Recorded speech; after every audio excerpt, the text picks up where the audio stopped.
আজকের অনুগল্প বাবা, রচয়িতা সিদ্ধার্থ সিংহ।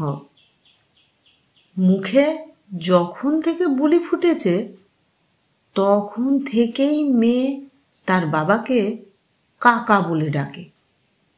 এ নিয়ে বাবার মনে খুব দুঃখ। একদিন সে তার মেয়েকে বারবার করে বলানোর চেষ্টা করছিল, তুই আমাকে বাবা বল, বাবা বল, বাবা বল। মেয়ে ততই বলছিল, কাকা কাকা কাকা।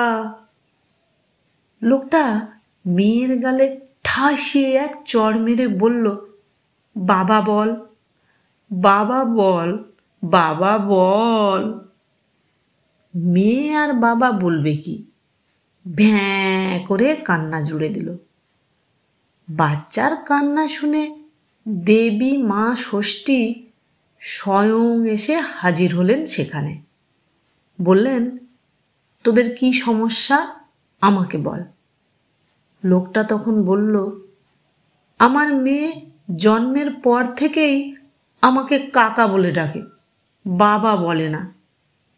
তখন মা ষষ্ঠী বললেন, ও ঠিকই করে, কারণ যেদিন ও বাবা বলে ডাকবে সেদিনই ওর বাবা মারা যাবে। তখন তার বাবা মেয়েটিকে বলতে লাগলো, আমাকে বাবা বলবি না, বাবা বলবি না, কাকা বল, কাকা।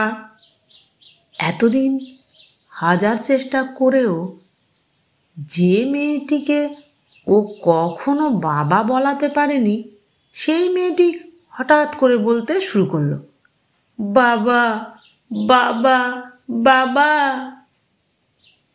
বাবা ডাকটি শুনেই লোকটি যখন মৃত্যু ভয়ে শিউরে উঠেছে, ঠিক তখনই সে শুনতে পেল পাশের বাড়ি থেকে কান্নার রোল।